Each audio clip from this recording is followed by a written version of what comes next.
Hello and welcome to 360 Gamercast, episode 124 for Tuesday, the 14th of June, 2022.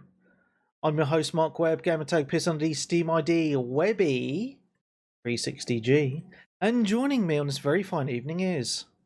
So Switch, once again. And that's it, just me and Darren this week. Alex has messaged me saying he will come back next week, actually, so that's really, really cool to hear. However, there's a lot to discuss this week, Darren, isn't there? We've literally, about half an hour ago, just come off from another live stream on Twitch, streaming the Xbox Bethesda showcase, which was... I mean, I thought it was really good, to be honest. And I know you've got... It's good enough. I think you've got some reservations, which is fair enough, and... I know quite well. I've been monitoring the Discord and our Facebook group and a little bit of Twitter, and especially in the Discord group, there's been a lot of people that are actually quite disappointed with the show, which I'm trying to understand why. I think, as I was mentioning just before we started recording, I think it's because, like, from what I kind of saw at that showcase was they showed a hell of a lot of games. Most of them are coming to Game Pass, but there seemed to be a little bit of something for everybody, which I know. I will also say they are getting better at the shows, like keeping the waffle to a minimum. Yeah, I mean, I was half expecting there to be literally 10 minutes of Game Pass, like non sort of thing, but there wasn't anything. It was just games with a little bit of an introduction here and there from obviously a couple of presenters and stuff, which is great. Yeah. I mean, some of the games did look a bit meh, but as I say, like, I like the fact that you pay your Game Pass subscription, right, and there's such a variety of different games for you to play on the service. I just think you're getting really good value for money, and I know, and the thing with such a service is you're not. You're not going to like every game, right? It's a service that's going to cater to so many different tastes.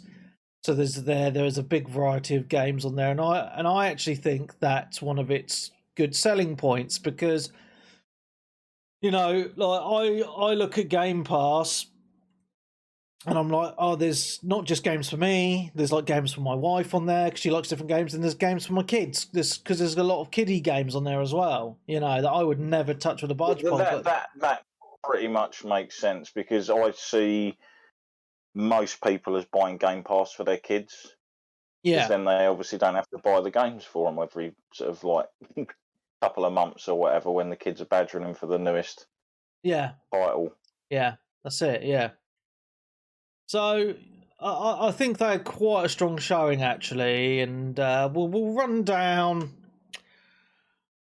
Well, we might as well just run the games down, right? That was shown. I actually managed to find a website that had them all on there, so has them all listed. So yeah, because I was just like, because my missus came home with the kids just as we finished recording, so I was just like, oh my god, I had no time to write anything down at all before we started this because I've been at work all day, and then we had the showcase literally like 5 minutes before the showcase started. I finished work, and then obviously the showcase was an hour and a half, and then kids and the missus come home, chat to them for a bit, and then I'm back on in front of the computer again. But Hollow Knight, they're doing a sequel to that, which I think looks quite cool actually. I know the first Hollow Knight was quite highly regarded. I never finished it, but it's definitely a fun side-scrolling game.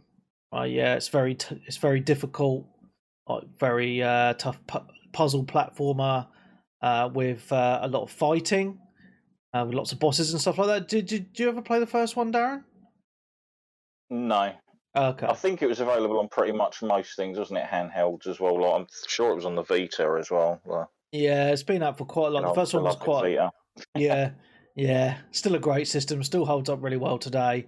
But so that's one of the ones that they showed. It's actually, I think it looks really good actually, and I'm really glad it's coming to Game Pass because it gives people an option to play such an awesome title, so that's something that I'm quite excited about.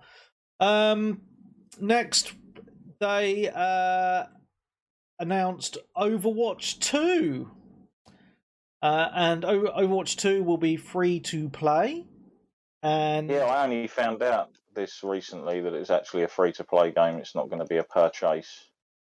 Yeah, which is interesting. Now, I'm not really sure how this is going to work because I know we were discussing it when we were doing our live reactions to the trailers. Is it just an addition to all the maps from the first game are in there? Is that right? Oh, I'm not too sure. It's a live service. I did notice that it's been marked as a live service rather than an actual sort of like game you purchase. So yeah, it literally is just a free to play live service game. Right.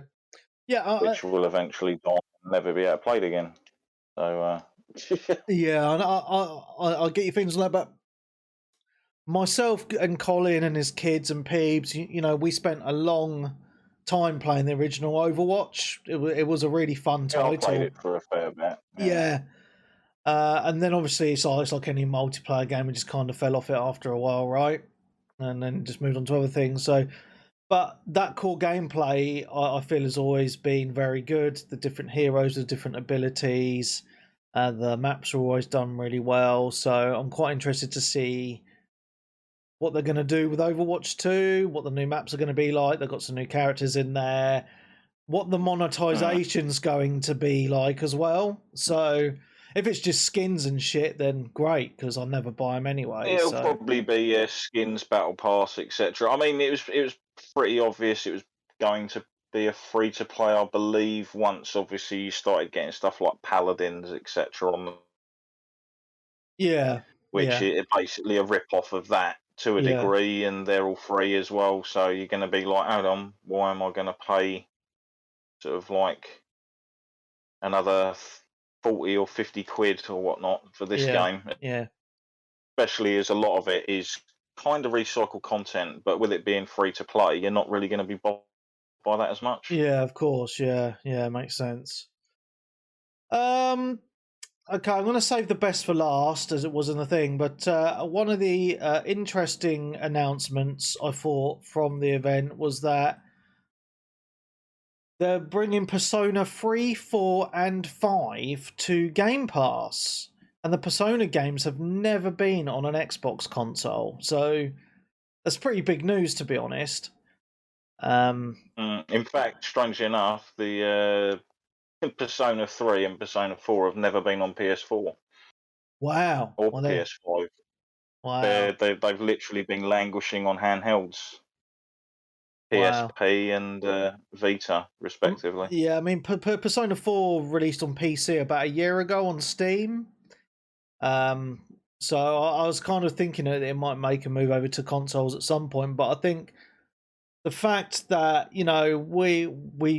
most of us have played Persona 4 Golden, thoroughly enjoyed it, thought it was awesome. I've completed Persona 5, thought it was absolutely amazing. Never played Persona 3.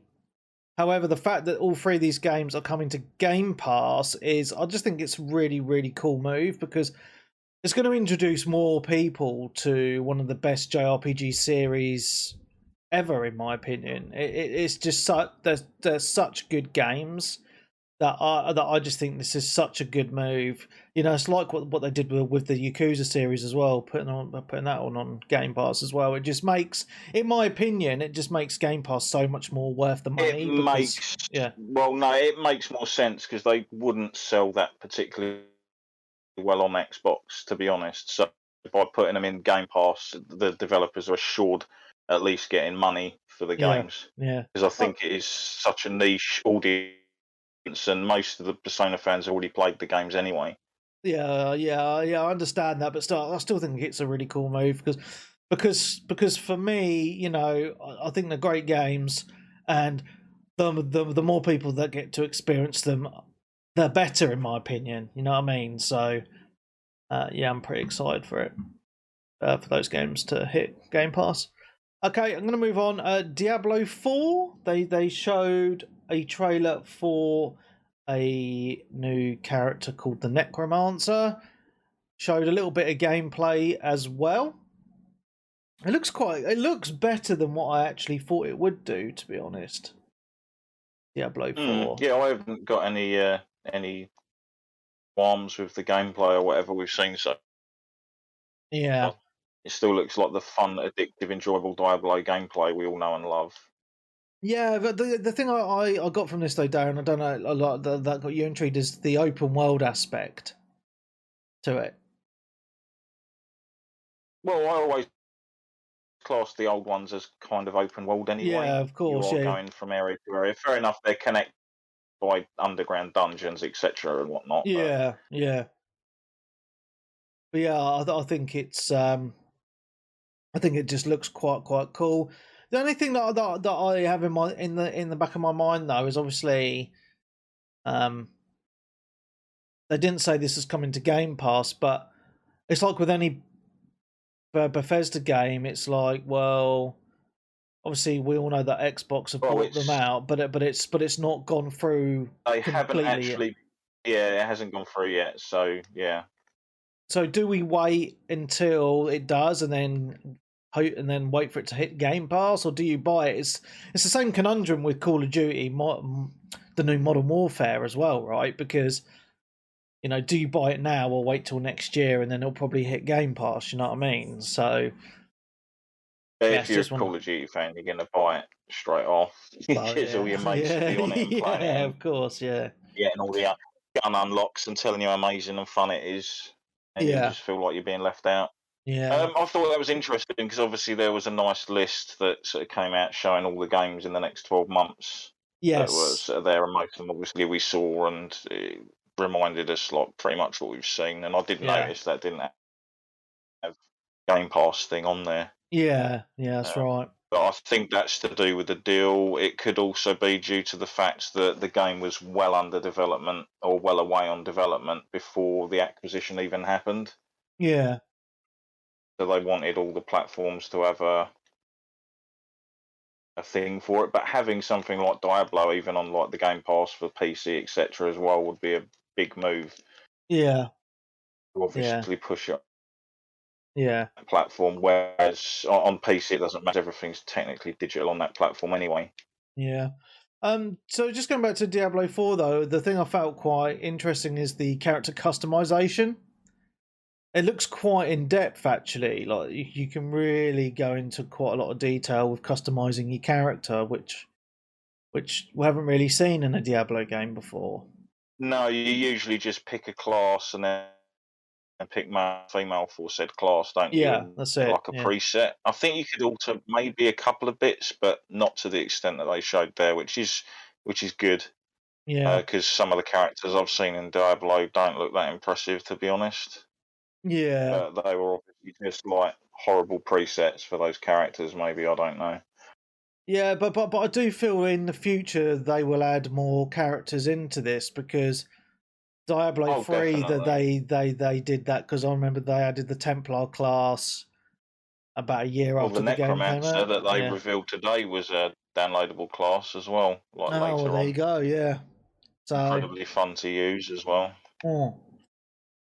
So yeah, I think that's a cool announcement anyway to show it off because everything they showed was running on the Xbox Series X as well, and it looks gorgeous, man. It really does. So yeah, I'm really I'm quite. I wasn't looking forward to it because obviously the Diablo they've just released, that free to play one, looks awful. So I'm hoping they kind of redeem themselves with this. Well, I still think the game looks reasonably good for a fun game and everything. It looks fine.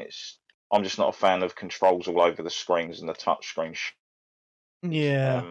And obviously it's full of the typical mobile currency microtransaction nonsense, which literally goes beyond the pale with that game, with how much it actually costs to get to the end game and play. I don't even think we talked about that last week, did we? It was sort of like breaking as we was on and stuff, like the ridiculous amount of money and the fact that there are people out there that spend that kind of cash on like a scrappy fucking mobile game. Oh, it's insane. Well, that's how these companies make their money. You know, phone games make so much. Of people who don't know what the value of money actually is. It's just insane. It is insane. 100% agree. But yeah, the new Diablo looks cool. I'm looking forward to it. It's going to be cross-play between PC and Xbox as well for co-op, which would be cool. So, yeah, man. It looks cool. Right, I want to move on to one of the games that I was super excited for. And that game is Forza Motorsport. Oh my god. And they've dropped the numbering system on the game. It's literally just called Forza Motorsport. So I'm hoping that they don't kill it off after a few years like they did with the last one. I think it was 7. No, I've got a reason or an idea why they've dropped the numbering off of it. I think this is literally going to be a platform now. Yeah, I think so too. And they're just going to release constant updates and content for it. Yeah. Rather than actually naming it, it's just going to be like almost like a big hub that they can fondle and manipulate. Yeah. I am super excited for this. I mean, yeah, and the cool thing is, when they were explaining it about the different times of day, like all the tracks have a full day-night cycle, and the temperature of the track affects the grip on the tires and all that. It got to the level of detail of Gran Turismo, and that's what I really liked, because obviously I do enjoy Gran Turismo. It's absolutely awesome, but the multiplayer, the lobby system is just so frustrating. And I think if Forza can beat that and have that ultra realism, and it works well with the wheel on the PC, then I think they're on to the wheel. I mean, graphically, it looks stunning. I mean, the graphics already, just because that was a gameplay trailer or gameplay footage, it blows Gran Turismo out the water completely with how amazing it looks, and the fact that on the Xbox Series X they have real-time ray tracing in the races is just wow. You know, Gran Turismo can't do that. They only have it in the replays. So I think if they get the feeling down on the cars to realistic, this will be a Gran Turismo beta for sure. Yeah, I'm super excited for this. It just looks so damn good. Just like everything, like the cars, the detail within the cars, the track details, the grass, the scenery, everything. It just looks proper next gen. Yeah, it looks so damn good, man. I'm so excited for this. I really am. I'll take it this is only on the series, or are they still kind of doing the cross stuff?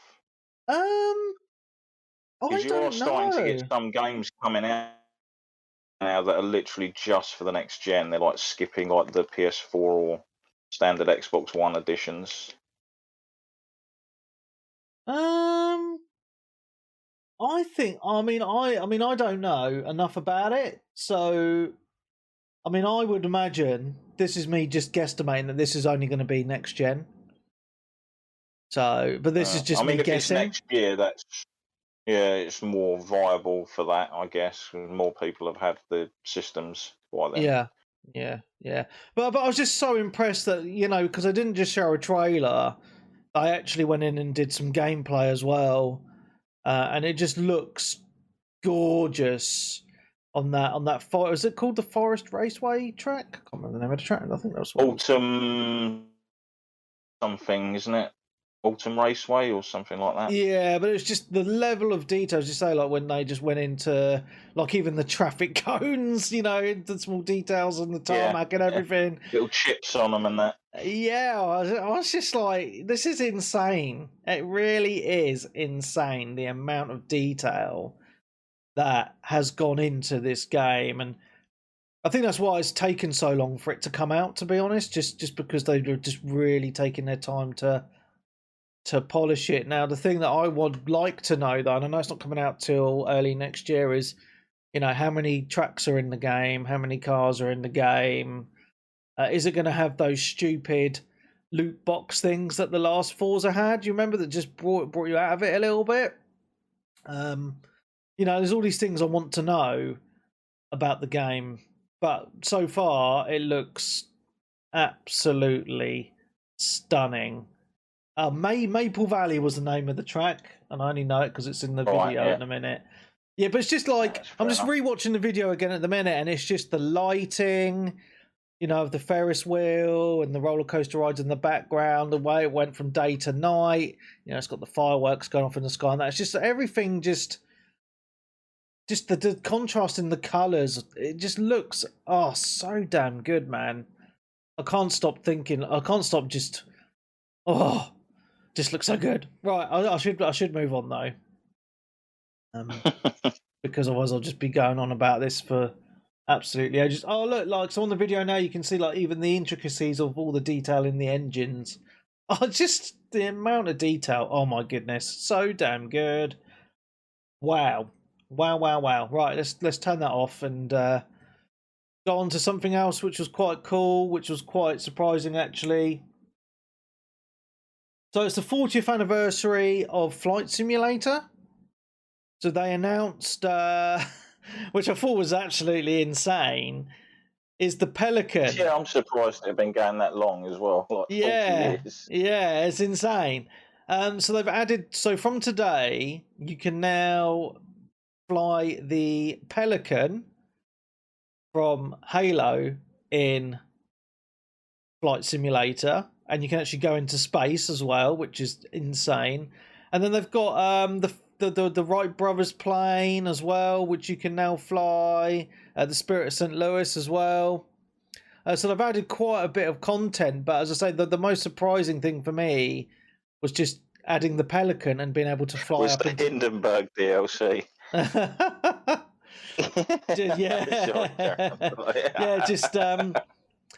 So just the fact that they added that was just, I just thought was pretty nuts. And they've also added a glider as well, and they've also now finally added helicopters as well.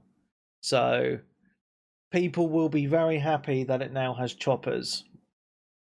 So I think that's pretty cool. The game has a lot of content now. I mean, obviously it's got the whole world that you can go and fly around as well, but now they've added obviously all these extra planes, the Pelican and the choppers as well. Is just, I think that's pretty cool. And I know people have been asking for the choppers because that was in the previous flight sim, but it takes quite a lot to as I say, to add in this stuff. But I just want to watch this Pelican part of the video again because I was just so in such shock that they've added it, because they've actually added a lot of detail, like the whole inside of the cockpit just looks so cool. And if you haven't played Flight Sim, you can play in the cockpit view of all the planes, obviously. So they've had to go into a lot of detail with this, and then towards the end of the trailer, you see it actually flying to space, just on the outer rims of the planet Earth, and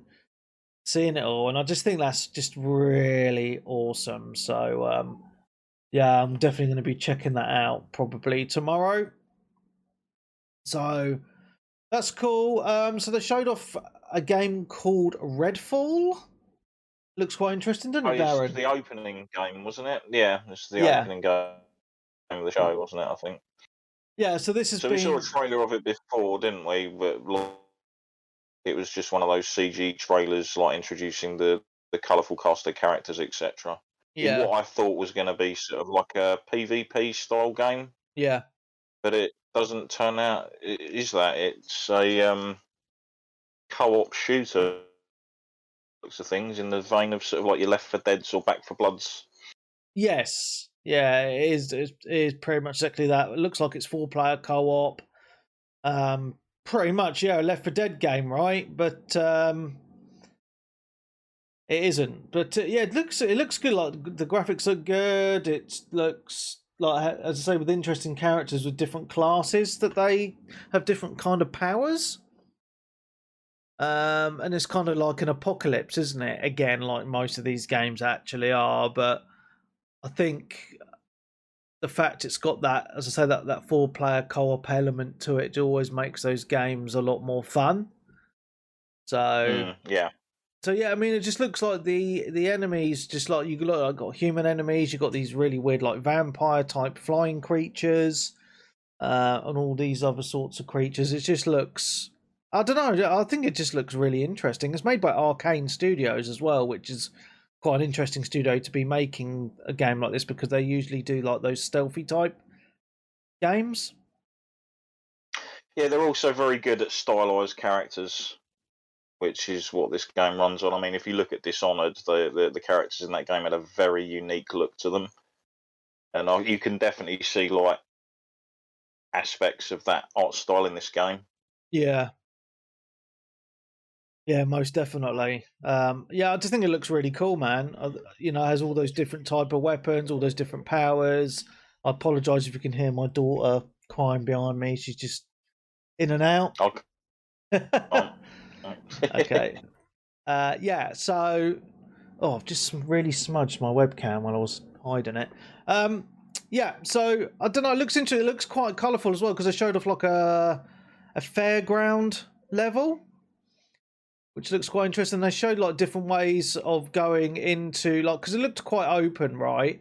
And then some of the gameplay trailer they showed you going in, and then one of the people says, "Oh, shall we do this stealthy or go all in?" And the dude was like, "Oh, let's just go all in." So because it's Arcane, it looks like there is stealth aspects to it if you want to play that way with your friends. But we all know what's going to happen. You play these games, and hell always breaks loose, right? Yeah, it just always happens, doesn't it? every time. So.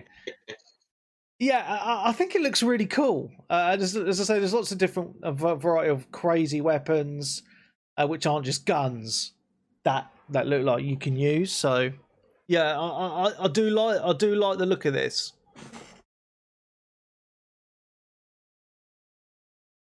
Sorry, I was just closing my door because I can hear children in the background. Fine.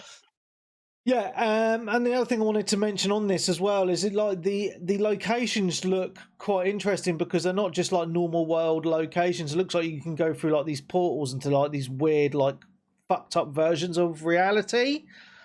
So I think it's got some paranormal elements to it in that regard as well. So yeah, it's definitely a game to keep an eye out on for when it comes out next year. I think it'll be a really good, fun co-op game. So, yeah, man, looks cool. Okay, one to keep an eye on, and obviously a Game Pass title as well. So yeah. They did announce. I mean, I wasn't interested in this at all because I don't. Well, I never played the first game. It was Arc 2 with Vin Diesel riding on a dinosaur. I was just like, okay, I've never played the first Arc, but I know it's got quite a loyal following, right? Yeah, I know people who played it and enjoyed it. Yeah, it's like a survival type game, isn't it? And then with dinosaurs and you can tame them and stuff. So base building and yeah. So games. Yeah. So I mean, it's not like this isn't my cup of tea. And I was just like, oh yeah, well whatever. But I know, but I can see the positives and not like all the people on the social media like, oh, like all these games look shit. You know, this is a popular game. You know, it's very popular, especially on PC, right? And it is very popular on Xbox, actually, from what I've seen. So there will be a lot of people excited for this. That's the only thing I'm thinking of, because I know quite a few times when people get upset about game trailers and stuff, they don't really show gameplay. So you're like, look, you showed us a trailer before showing us about the game, and now you're just giving us another trailer about the game when we still haven't seen what the game actually looks like. Yeah. Yeah, I know what you mean. That might be a cause of frustration for some people, especially for something that's now had 2 trailers in, say, 2 years and no gameplay whatsoever, or no concept art. Yeah. Yeah, I can understand that, but still, I think the first game was very popular, and I think people will be excited to that the second one's being announced. Okay, so next, Game Pass title. Yes. Or is it? Yes. Game Pass. So yeah, more people on that then. Yeah. Yeah. Okay, next I've got down the Forza Horizon 5 Hot Wheels expansion, the worst kept secret in gaming. at the moment. I think it got leaked about a week ago, but there was a Hot Wheels expansion for Forza Horizon 4, so I was kind of thought that they would do it for Horizon 5 anyway. The Hot Wheels expansion for the previous Horizon was absolutely fantastic, so I've got no reason to believe that this is going to be any different at all. It looks great, right? It's Hot Wheels, so you can build you can race on the tracks. I'm not sure if you can build your own tracks, but there's certainly it's going to be a new area in the world with all these crazy tracks and new cars as well. So, yeah, man, I think it's going to be pretty fun. Did they say when it's coming out? Yes, July 19th it's coming out, so it's only a month away. So that's something to look forward to. Okay, okay, I wasn't excited for this game either, but again, I know a lot of people will be. They announced a new Minecraft game called Minecraft Legends. So I know people, especially kids, will be excited for this because obviously kids love Minecraft. Minecraft Dungeons did extremely well as well. My boy, who's 4, he absolutely loves Minecraft Dungeons. We've had a lot of fun playing it in co-op. I think this is going to be a lot of fun for those sort of people that enjoy those Minecraft type games, right? So, interesting. They're certainly going to make a lot of money out of it. I know it's hitting Game Pass, but they always sell well anyway, especially on other platforms and stuff. So, yeah, man. Yeah. See, I haven't mentioned any game so far that's shit. I don't think.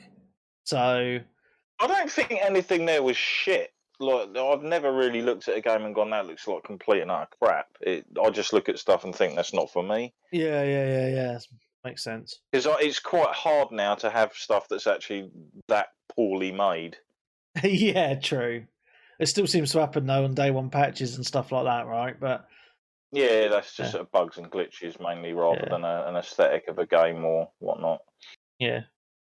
So yeah, I mean, this looks quite cool, but as I say, it's not for me personally, but I think it will be for a lot of people.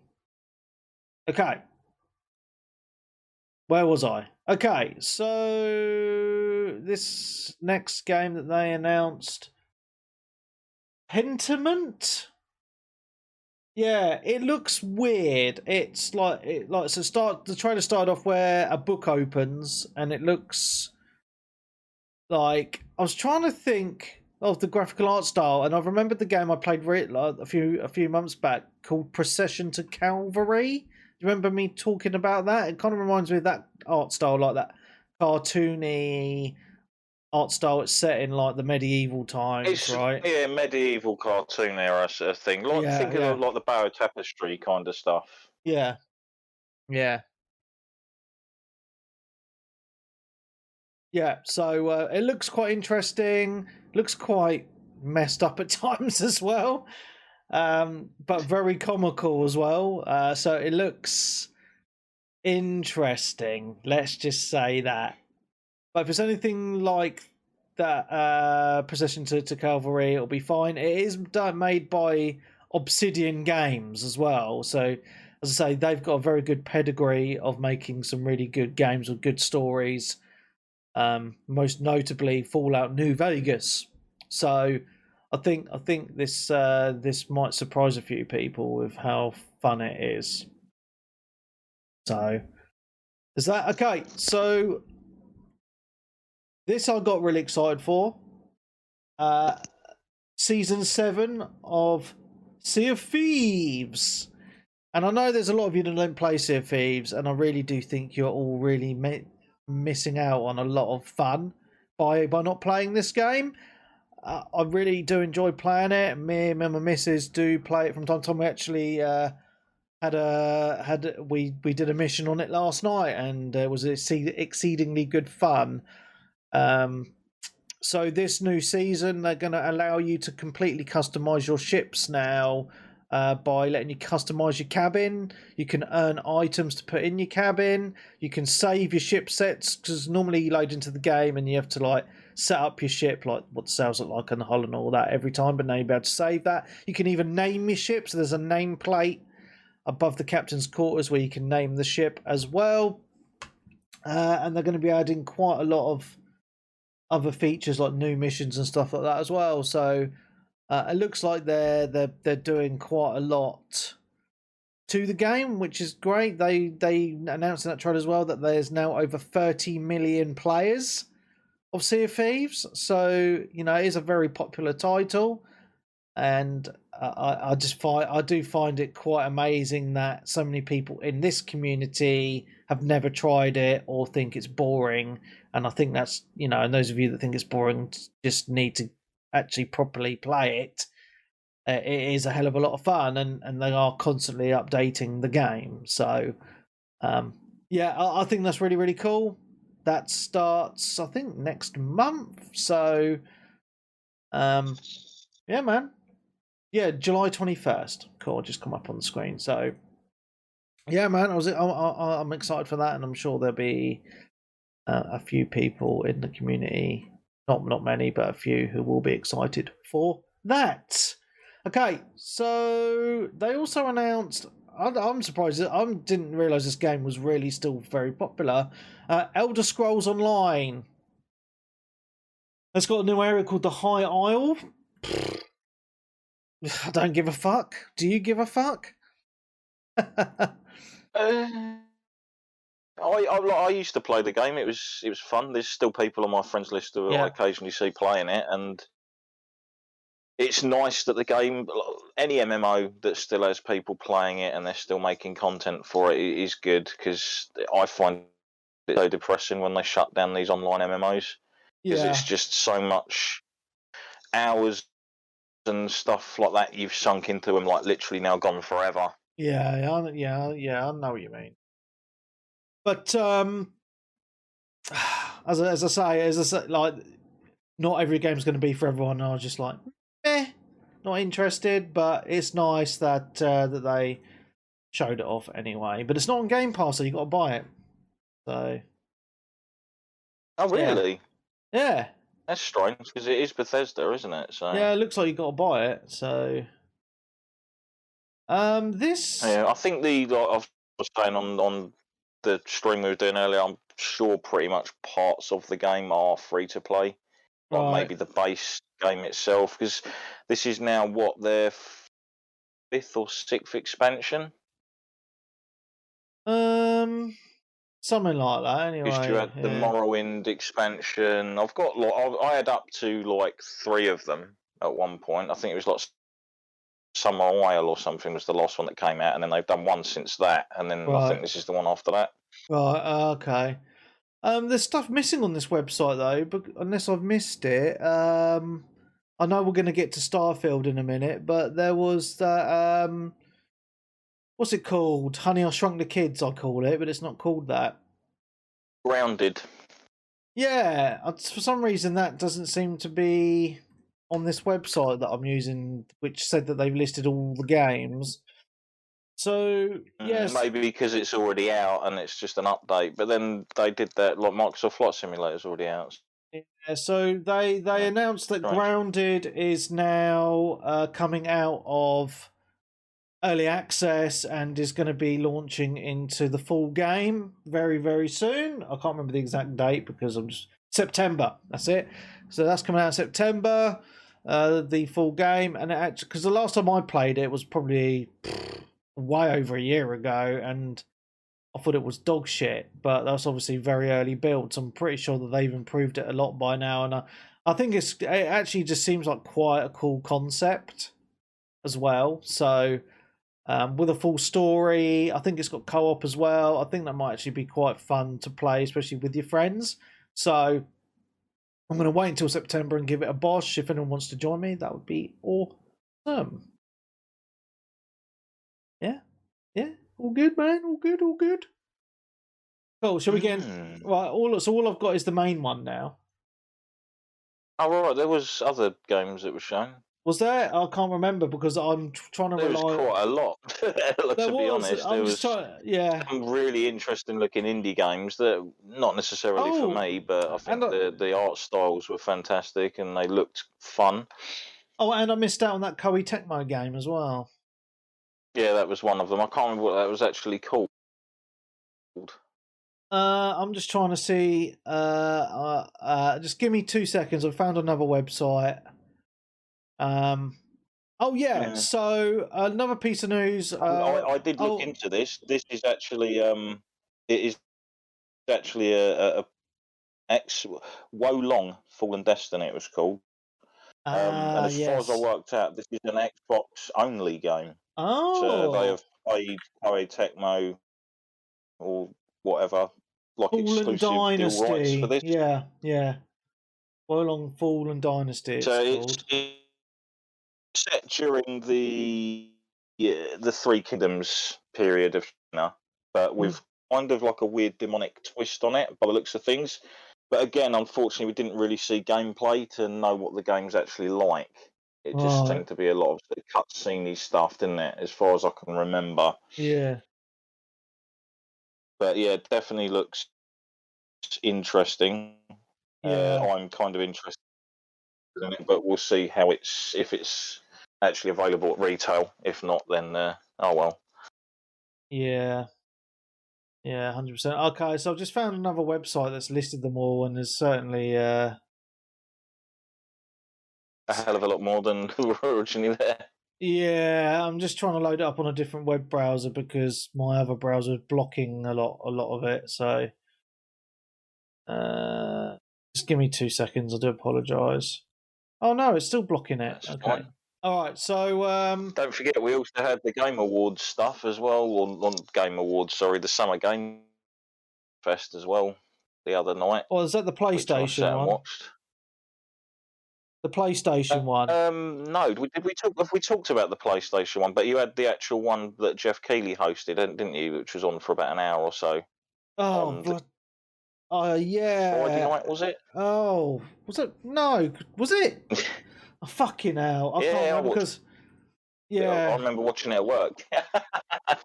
yeah. Okay, yeah. Well, we'll get to that afterwards then because I need to. No, sorry, Thursday, I believe.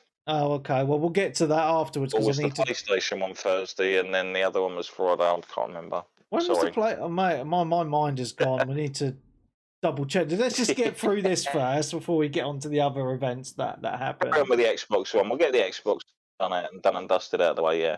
Yeah. So for PC people, Riot Games is coming to Game Pass for PC and mobile. Now, and I know a lot of people don't give a shit about this, but I think it's a pretty big deal for people that do enjoy the Riot Games stuff because you've got League of Legends, you've got Valorant, which are two of the biggest PC games on the planet.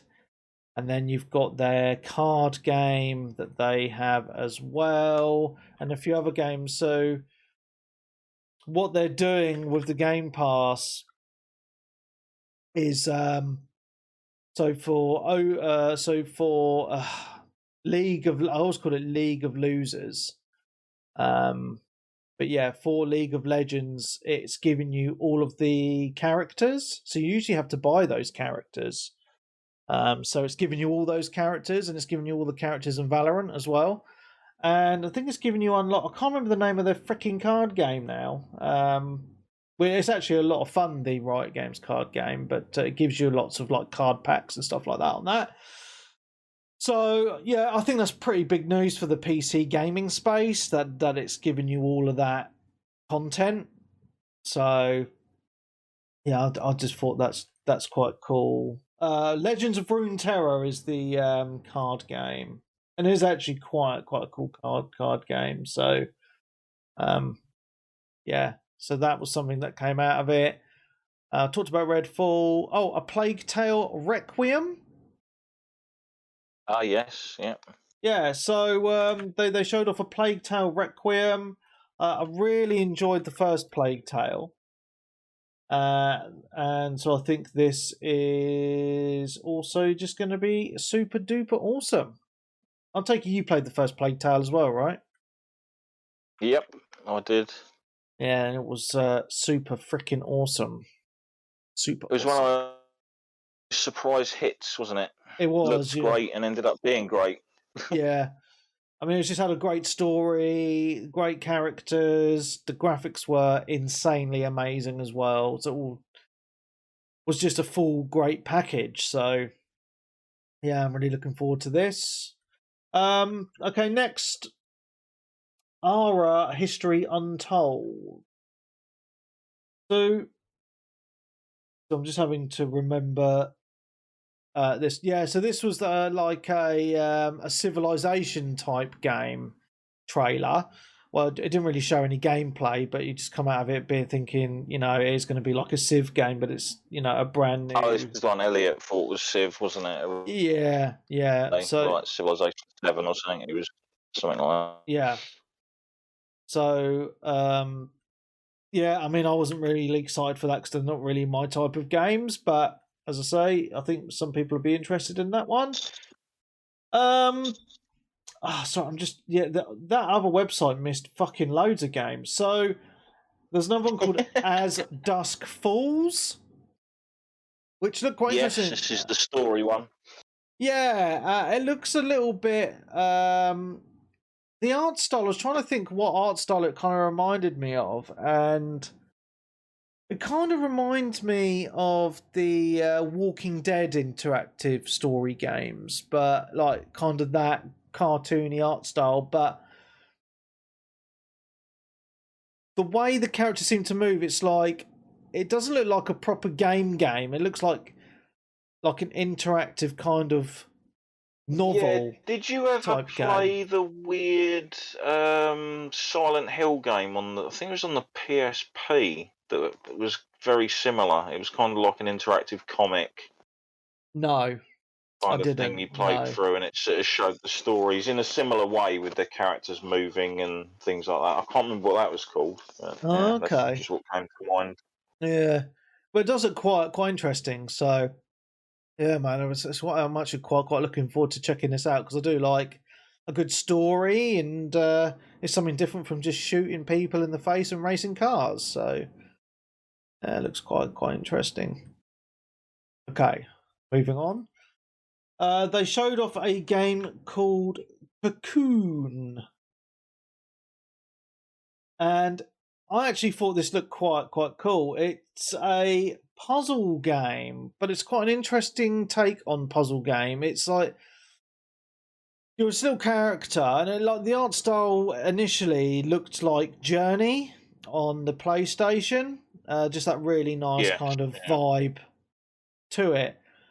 But obviously there's no combat or anything like that from the looks of it. It's basically you're this little character with wings, but you have to solve all these puzzles with these, like, you carry these orbs around, and it's like it looks a bit like they teleport you around the levels and stuff. It looks just quite fucking tricky. Yeah, to solve a puzzle with the orb, and then go inside the orb, which loads you into another area. Yeah, see it. Yeah. And use the puzzle. Kind of thing. Yeah.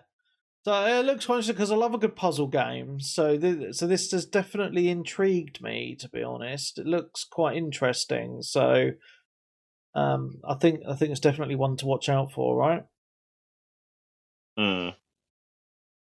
Okay.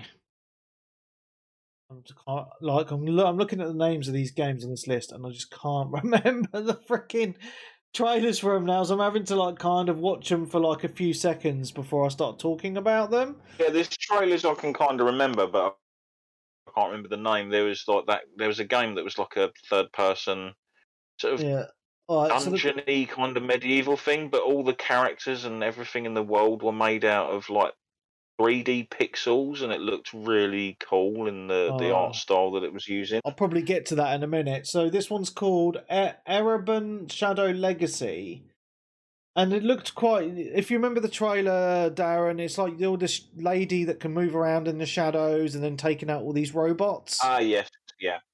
Yeah, so So it looks like kind of a weird, kind of dystopian future with these robots and just like just going around and killing people or whatever. But she's like this shadow ninja, just taking out the robots. Quite stylized again, another stylized game which I quite like. Looks quite interesting. So again, I think that's another one to watch out for. Look like there's some quite big levels in there. Kind of that kind of Zelda, Breath of the Wild type vibe of art style. So I think it looks quite cool, man. Also, it looked. Do you want to know what other art style it kind of looked like? One of your other favourites from back in the 360 era. What's that in? El Shaddai. El Shaddai, Ascension of the Metatron. Yes. Love that game. That's so good. Okay. Flintlock, The Siege of Dawn. This looked like quite an interesting one. So when we were talking about it in the live reactions, like initially I said to you that I think it reminded me of an Assassin's Creed game, just with the way the setting and the way the character moves. So it's a third-person game, and you've got a pet, but you can kind of interact with this pet, it looks like, to do some special moves. Yes. Yeah. But it this is the one that kind of looks a bit Forspoken-y in a way as well. Yeah. But yeah, you had the pet thing. But it looks like there's a big open world, and then it showed off some areas fighting some bosses as well, which look quite interesting. Kind of like a medieval type setting again, but like in a sandy type area, with some green lushness around it as well. Kind of getting some Horizon vibes in that aspect. But some of the enemy designs looked really well done and really like fucked up as well, like just really like gruesome, and got like skeletons and stuff as well. And yeah, it looks like a big adventure actually, like a big Assassin's Creed game. That's kind of the vibes that I'm getting from it. So yeah, it's definitely, I've never even heard of this before, so it's kind of come out of nowhere. That was a nice surprise. Yeah, but it looks like there's a nice variety in the world as well. Just watching through the trailer again, like sandy areas, like grassy areas. There's different types of enemies like spiders and some enemies like ostriches and skeletons and stuff. So yeah, I think it looks quite interesting actually. I'm quite excited for this. But yeah.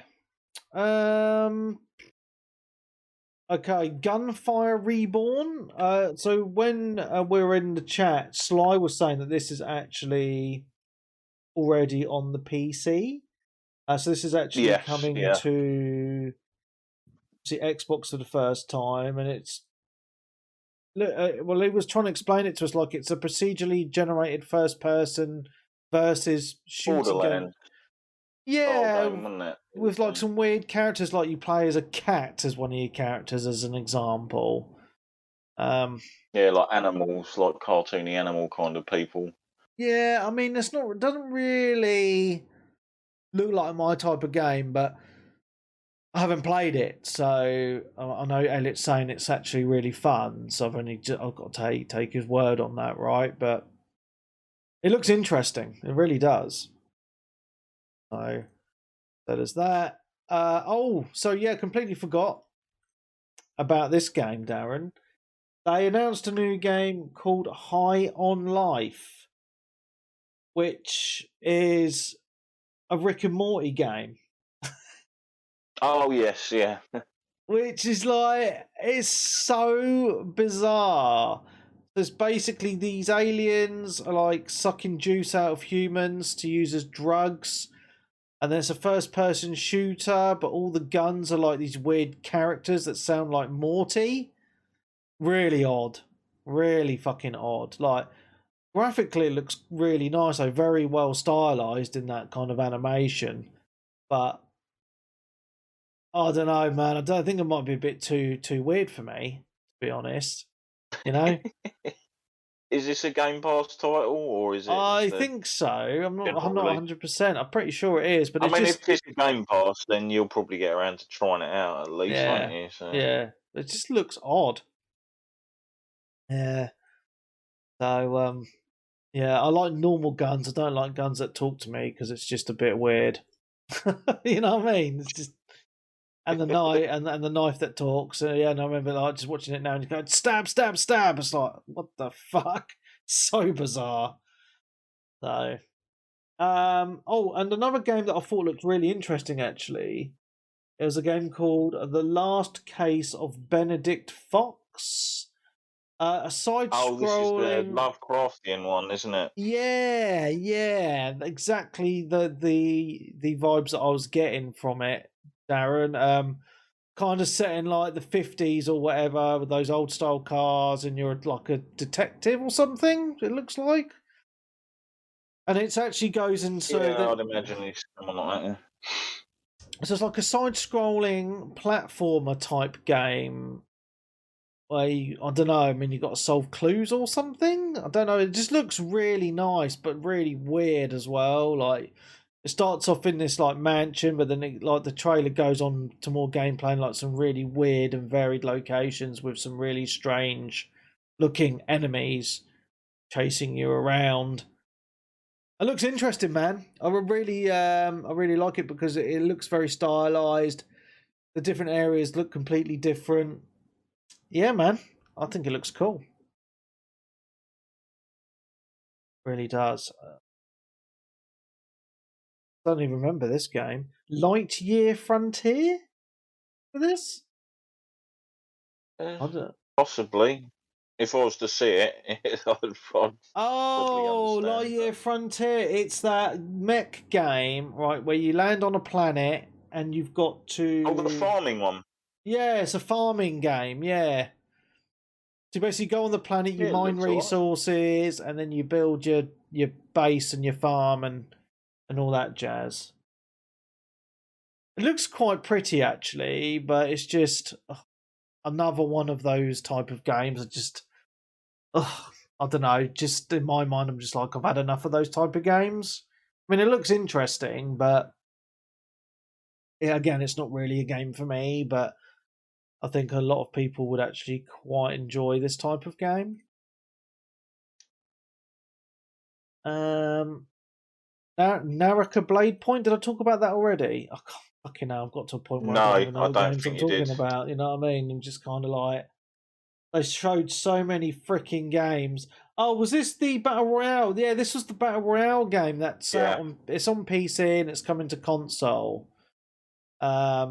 It's a Battle Royale with a twist where there's no guns or anything. You're like these ninjas, and you got to use melee attacks to kill each other. Again, Battle Royale games, I'm kind of sick of them now. There's just been so many, and I just there's a different twist on it, but Has a campaign mode, which is pretty good for a battle royale game, which means there's hopefully some single player or co-op content in there for people rather than just getting frustrated running around in a battle royale. Yeah, yeah. I mean, if the single player is good, then is this a Game Pass? It is, isn't it? Yeah, yeah. So, so they'll get a fair amount of people playing that because it's free. Yeah. Okay, next game was a game called Ravenlock. I don't remember seeing this trailer actually. Why is this on there? Or was it on there? I might have, like it's like really weird mushrooms and it looks kind of cartoony, running around. Do you remember this? I don't remember seeing this.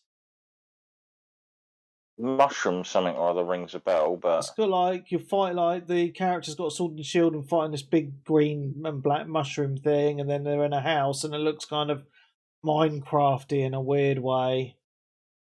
yeah, it does. That might be the one I'm on about, where it's kind of like a third-person action game, but all the characters and environments look like they're made out of 3D pixels. Yes, that's exactly it. I think it looks pretty cool. Like the art style's great. It does look twisted. Like some of these enemies look very like crazy. getting a bit of an Alice in Wonderland vibe with the rabbit as well. We have some more American McGee's Alice, please. Oh yes, please. They So were good. great. Okay. Oh, Scorn. Didn't mention this yet. The Geiger style. Yes, it's made in Unreal Engine 5. It looks like kind of Doomish, doesn't it? Like first person, like pretty messed up. But I'm trying to remember what game there was where you had similar kind of biological living weapons. Yeah, I know what you mean. Yeah, I can't remember now. Was it Prey? Like the original Prey on the 360 where you had guns made out of bones and stuff, or am I thinking of getting confused with like Existence, the Jude Law film from like ages ago? I don't know, but this game looks proper messed up, man. Like really like fucking weird, disgusting enemies. The guns look pretty mental. Like it just reminds me of like Doom or something, you know what I mean? Like a Doom kind of clone, but just a bit more messed up. Hey, do you remember that game? Thinking back, it was on the 360, one of the launch games. It was like Wes Craven or something like that make it. It was like a team-based horror game where you were all like monstery sort of people going through stuff. Oh, fuck, I can't remember. It was like a cult classic. It was either by like a famous horror person or someone who was like really big in the metal scene that sort of created it. I remember you quite liking it actually, and a few other people talking about it back in the day. Oh, can't remember. I think that's all the games anyway from the Xbox event anyway. The PlayStation. Oh, wasn't it? Go on then. What have I missed? Starfield, you twat. Oh, I was saving that for last, and I completely missed it, didn't I? Because it's on my list. I've written it down as the as the. That was it. That was it. Moving on. That's it. Just forget about Starfield. Yeah. So let's not. So obviously Starfield, the highlight of the Xbox Bethesda event. I was jumping ahead of myself, but yeah, because I was going to talk about someone else afterwards. But I'm trying to get the words out. It's exceeded my expectations of what this game was going to be. I'd say a similar thing. I wasn't expecting it to go that much into. I thought we were going to get just a more expansive version of what we got with the Outer Worlds, and no, this kind of looks like the Outer Worlds mixed with No Man's Sky, pretty much. Yes, there's a lot of detail in this game, and I'm just trying to struggle to put it together in my mind. Obviously, there is an overarching campaign story to the game, but they didn't really go into that at all, to be honest. They just showed off like some gameplay, and the graphics look absolutely gorgeous, to be honest. I'm not liking the fact... I mean, I didn't like that they showed quite a bit of it in third person, because I think, you know... those games should be played in first person. One, for the immersion, and two, they think it's to show that you can. Yeah. Because there are obviously quite a few other games. There's one especially in particular that I remember. People always being annoyed that you could never play in third person, or at least switch to third person occasionally, just to see what your character looks like, because it's got like an extensive character creator, etc. But you never actually really see your character outside of photo mode. Yeah. But yeah, I mean, it looks gorgeous, which is great. The facial animations on the characters, which we know Bethesda games on these, you know, like Skyrim, Fallout games, they always look a bit odd. I think they've done a really good job. They look absolutely fantastic, in my opinion. And the first-person shooting combat looks really, really good as well. So in the trailer, they initially showed off you were just on this kind of desolate planet, and there's like a base there. and with a ship, and then you go, and then the character goes into a little bit of a shootout, and then later on in the trailer, it goes on to one of the main city hubs, I'm guessing, and it looked very lived in, looked really, really busy, built up, really, really cool as well, right, Darren? I mean, what feedback would you say on that? I mean, it looks great, doesn't it? It looks like a sort of like a good version of what a futuristic city would look like, or at least the concept art of what people would think a futuristic city looks like. I got slight vibes of Mass Effect. Yeah. The Citadel. Yeah. From it, which is never a bad thing. Yeah. Because that's like one of the gold standards for sort of like city hubs for space games, to be honest. Yeah. 100%. But yeah, it was. I wasn't blown away with the combat stuff because I'm kind of always wanting them to go into VATS. Oh, yeah. Kind of system. Yeah. So it was obviously all playing out in real time. That's not to say there won't be any kind of perk or ability or something in the game that will allow you to either slow down time or use some kind of VATS or targeting system at some point. Yeah. But yeah, it was when it started getting into all the other stuff, I was like, here we go. Now you're talking. So you've got like the crafting and base building. That was a bit worrying, as long as you don't have to keep going back to protect your base from attacks like in Fallout, which was just absolute dog shit. Yeah, well, I'm hoping that's not in there. But yeah, the fact that there's a lot of customization in the game is pretty insane, isn't it?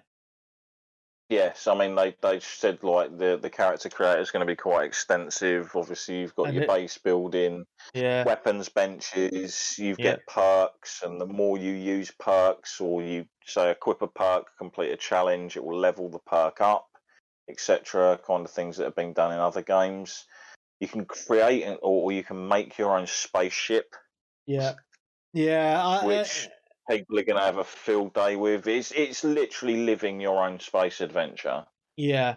It's pretty intense, the amount of customization, because like they showed off some of the character builder, and it looked pretty in depth, to be honest. And let's say with that base building as well, Darren, I think you can set it up and it mines for you, and I think it makes you money.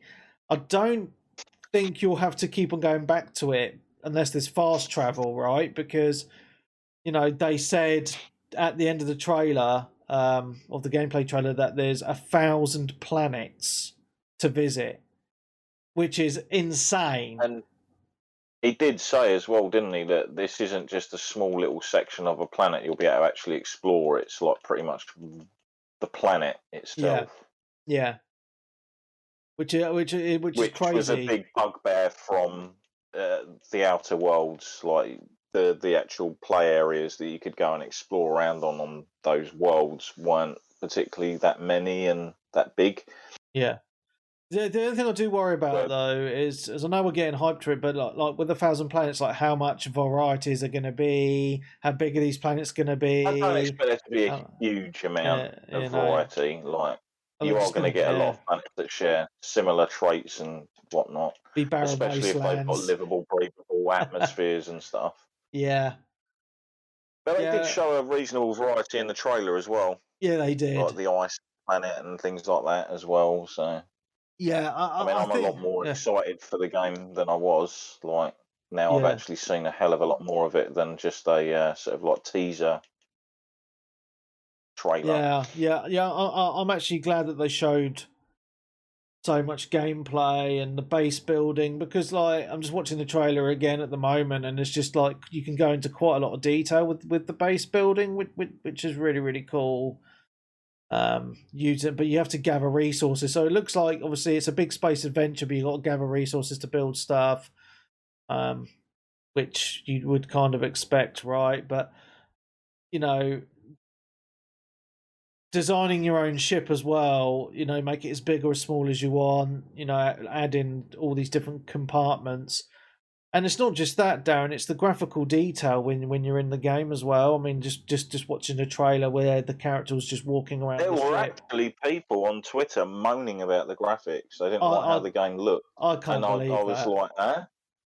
like, pardon? Like they were saying, oh, this is where the limitations of the old graphics engine are being shown up. And I just thought, that's insane. Oh well, I thought it looked absolutely fine. Like, yeah. From what we've seen. I mean, to be honest, if going for a game in that kind of scope and scale means you crank back on the graphics a little bit, who cares? Like, as long as it's reasonably there, I think it looks gorgeous. Sky looks decent enough. Yeah, I think this looks gorgeous. I mean, you've got to look at the lighting just around when you're walking around the ship and the cities and stuff like that. It looks awesome. And we forgot to mention as well, Darren, that you don't just play in first person running around and stuff like that. You can actually fly into space, fly around. Oh, yeah, and have space battles as well. Yeah, so they showed the space battle as well. So it's kind of like that. Like there was a section in the trailer as well with the space battles, and then it showed you kind of flying and docking on not docking but flying to a space station, which I'm guessing you could dock on.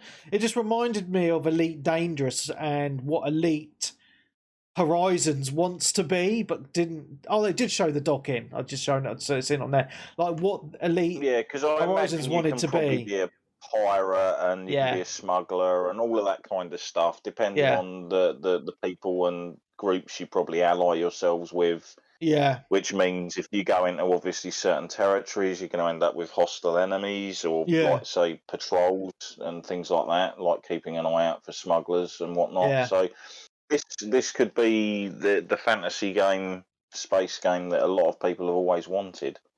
Yeah, in many ways. It looks very deep, and I think it's going to take many 100 hours to fully see everything that this game has to offer. To be honest, so I'm really excited for it. It's got more content than I thought it would have. And I think for the size of it, it looks gorgeous, and I'm really excited to play it next year when it comes out. It looks fucking awesome. It really does. But like I said, it looks finished. It does. From what I saw from the trailer, it was kind of like it looks good. Like it's finished. Like, but I think with obviously you can see with what he obviously wants to do with the game. That's why he's obviously again. Sorry. Repeating myself. That's all right. Why he's pushed it back, just to fine tune and work on things that may or may not be perfect just yet. I mean, we all know and expect a little bit of Bethesda jank with a game when they come out. Yeah. Thankfully, my experience of said Bethesda jank has been very small to none on most of the games I've played. Yeah. Our crashing issues are a lot of the time on, say, like Morrowind on the original Xbox when that came out. Yeah. It used to be like, save often, the world is a very harsh place. And it's like, I'm not being killed by the world, I'm being killed with fucking crashes while I'm walking around in the world. And then having to reload a save file from 2 hours ago. Because I forgot to save the game like a numpty. Yeah, I know. It's, I'm really excited for it. It's going to take some beating next year, to be honest, and this is an Xbox exclusive as well, isn't it? So yes, whether it remains that, I don't know, because I'm sure they could come to certain compromises with certain games down the line of like, we'll let you have this if you let us have that. Yeah. Kind of thing. I mean, we're seeing it more and more now, aren't we, after a year or after 2 years or so. I mean, the Persona Royal and the other games, like, they've been on PlayStation for years, but they are. Have them on there now as well. Same with the Yakuzas, they eventually ended up. So who's to know? Who's to tell? Yeah, of course. Maybe when they do the anniversary edition that comes with your calculator phone or whatever of Starfield, they'll be like, we'll give it to the PlayStation now. Yeah, man. I think that's it from the Xbox conference, right? I mean, I'm excited. I think I don't think I don't see a reason to not be excited for the future of Xbox Game Pass, PC Game Pass.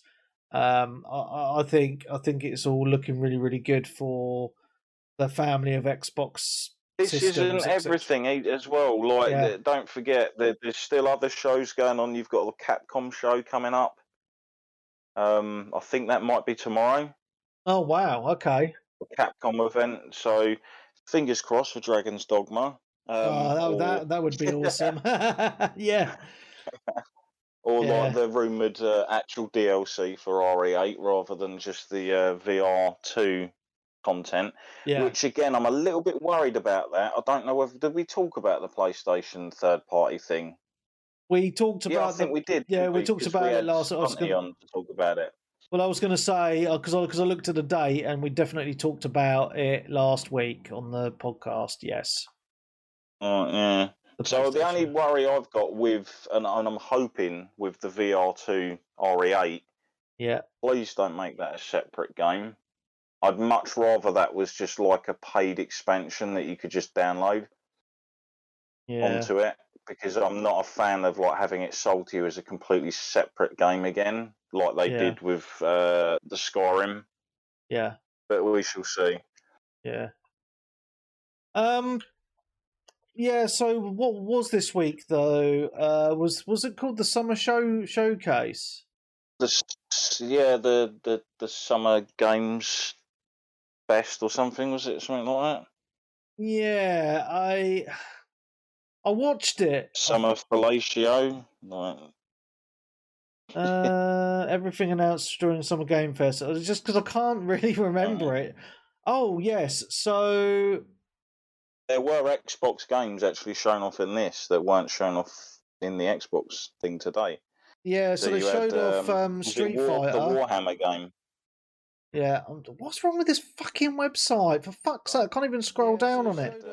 Street Fighter. The Warhammer game. Oh, what's happened? Hang on, something's happened.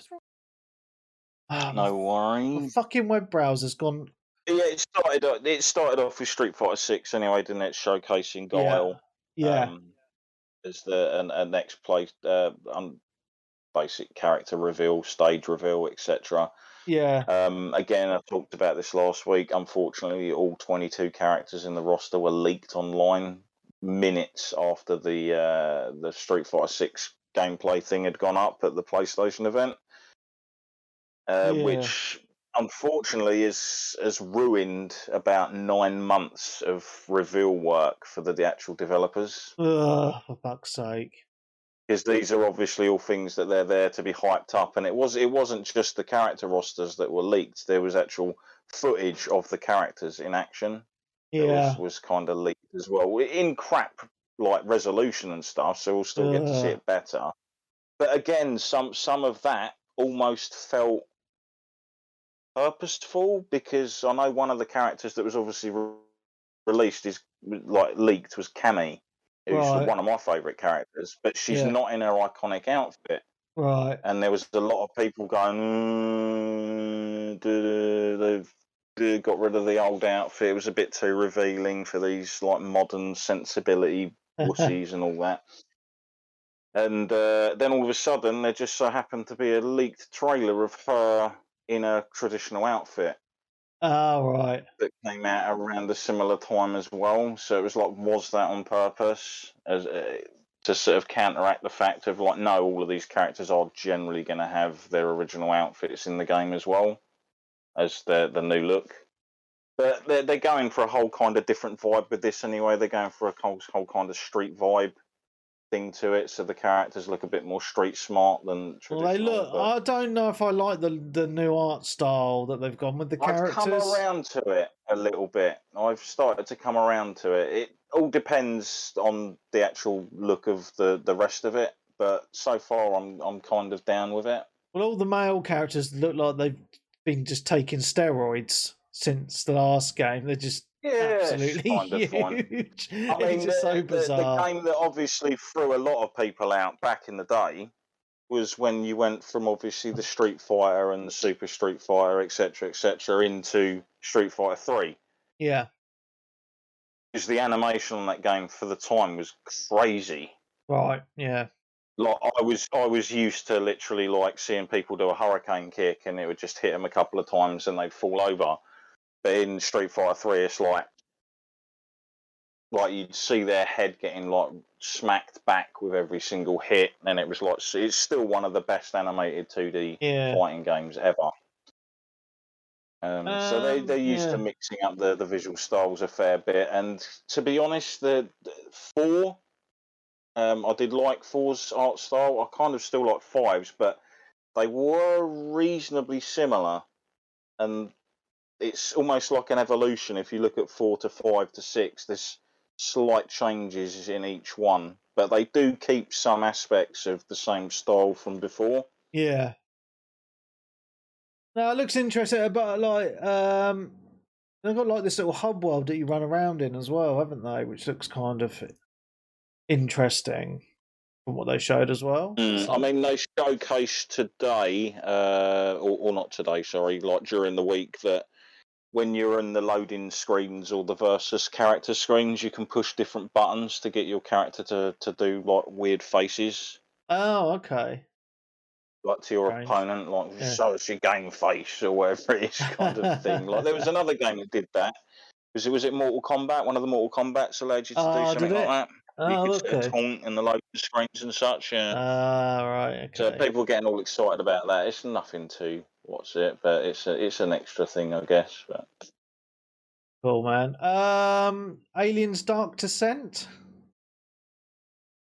Yes, this was the weird one, wasn't it? Where I was like, are they doing another Alien game? But then it's actually ended up being a twin-stick shooter. Yeah. Like a top-down twin-stick shooter game, which is kind of an interesting take to have on that.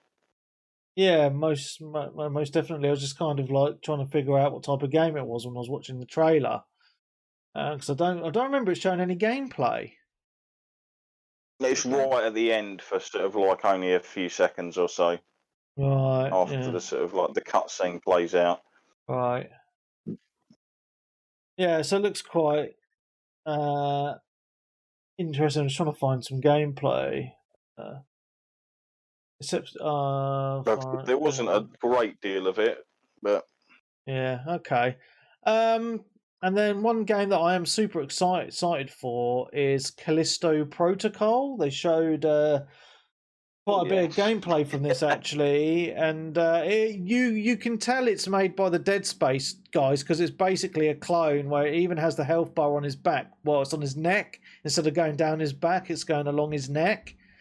But everything else is pretty much the same. Like the weapons, you saw him like he was shooting off like limbs off the enemies, exactly like in Dead Space, right? So yeah, you can really also suck enemies towards you, like pull them towards you, like gravity, using gravity, and then fire them off, like into fans, etc. I think this is going to be a big hit.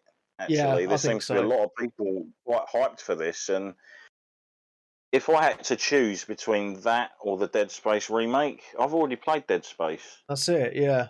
Well, I know what I'm getting. It's a great game, but I'd much rather experience something new, and knowing that it's made by the same people who brought that to life back in the day. Yeah, definitely. I'm probably picking this up day one. Yeah, it looks freaking awesome, doesn't it? Yeah. In December. Yeah.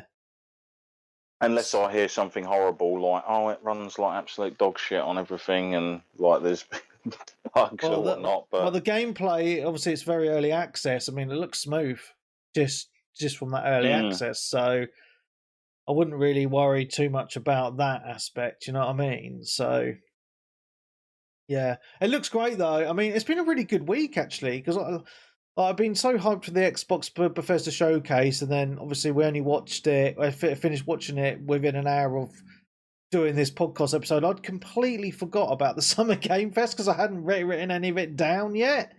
It just kind of came and went. Again, there was a lot of the old, they're going to show this, they're going to show that. There's still a lot of big games that still haven't sort of materialised yet. Some obviously never will because they were just hearsay at the end of the day. Yeah. But then there's a lot of others that they're about and they're lingering, and we've already seen footages of some of those games. They're just not being shown off yet. Yeah. I mean, because the big rumour for this week was Goldeneye. Because there was news. Yes, I was well surprised. I thought that could have even been out tomorrow or something kind of thing. Shadow dropped.